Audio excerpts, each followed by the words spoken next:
بسم اللہ اللہم انی اعوذ بک من الخبث والخبائث۔ بسم اللہ، اچھا جی، با حرف یہ اردو میں بھی استعمال ہوتا ہے، ہم کہتے ہیں با جماعت نماز ادا کرنا، با پردہ، با اخلاق، با ضابطہ، با ذوق۔ تو دیکھیں با جماعت کا کیا مطلب ہوتا ہے؟ جماعت کے ساتھ، تو یہاں پہ بھی اس کا ترجمہ ہے کے ساتھ، یہ با حرف کا۔ سین میم یہ ایکچولی ہوتا ہے اسم، الف سین میم ہوتا ہے، اور الف some times between two letters, یعنی دو حرفوں کے درمیان یا دو لفظوں کے درمیان الف ڈراپ ہو جاتا ہے، بعض دفعہ حذف ہو جاتا ہے، گر جاتا ہے۔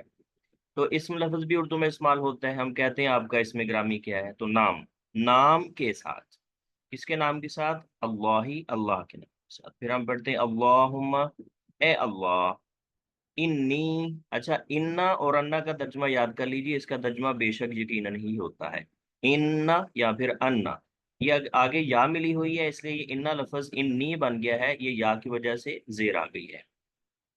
اور لفظ کے آخر میں یا، یہ اپنے لیے استعمال کرتے ہیں ہم، مذکر اور مؤنث دونوں کہہ سکتے ہیں اس کو، بے شک میں، متکلم کی یا اس کو کہتے ہیں، متکلم کلام کرنے والا۔ آگے ہے اعوذ، اعوذ کو اگر اس کے روٹ ورڈز کو دیکھیں، اس کے اصلی حروف کو، تو یہ یہ آئین واو زال، تعوذ لفظ، یا اسی طرح معاذ اللہ لفظ ہم کہتے ہیں، تعویذ لفظ بھی استعمال ہوتا ہے اردو میں۔ تو یہ لفظ ہے اعوذ، اعوذ اگر آپ گرامر کے اعتبار سے سمجھیں، اس کے شروع میں الف، یہ فعل مضارع کی علامت ہے۔ فعل مضارع ایسا فعل ہوتا ہے جس کے آپ دو طرح کے ترجمے کر سکتے ہیں، پریزنٹ یا فیوچرز، مانا حال یا مستقبل۔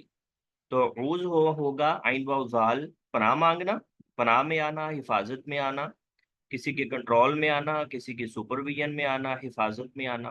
تو اعوذ، میں پناہ میں آتا ہوں، میں کنٹرول میں آتا ہوں۔ تو یہ اس کو مؤنث بھی کہہ سکتی ہے، میں پناہ میں آتی ہوں، یہ بھی کہہ سکتے ہیں اس کا ترجمہ۔ بکا، آپ کی۔ اچھا، یہ کاف زبر کا ہوتا ہے، اگر لفظ کے آخر میں آئے تو ہم ترجمہ مخاطب کا کرتے ہیں، تو، تم، آپ وغیرہ کا ترجمہ کرتے ہیں کاف زبر کا۔ یہ بھی نوٹ کر لیجئے، کاف کے اوپر زبر ہو تو ہم تو ایک مذکر کا ترجمہ کرتے ہیں، کاف کے نیچے زیر ہو تو ہم تو ایک مؤنث کا ترجمہ کرتے ہیں۔ آپ کی پناہ میں آتا ہوں۔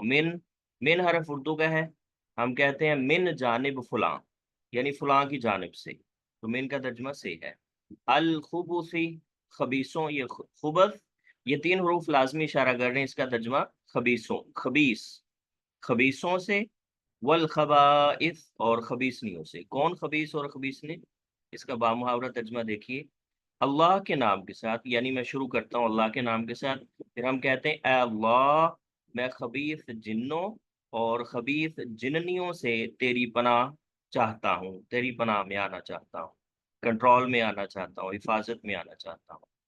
باہر آ کر ہم یہ دعا پڑھتے ہیں غفرانک، یہ دیکھیں مغفرت لفظ اردو میں استعمال ہوتا ہے، غین فارا، غفرانہ کا، یہ کافہ پڑھ چکے ہیں اوپر جب آپ نے بیکا پڑھا، یہ مخاطب کے لیے استعمال ہوتا ہے، تو غفران بخشش، مغفرت، اس کا لفظی ترجمہ ہوگا غفرانہ کا، تیری بخشش، یعنی اگر ہم محاورے میں لے کے آئیں تو اس کا ترجمہ آئے گا اے اللہ، میں تیری بخشش چاہتا ہوں۔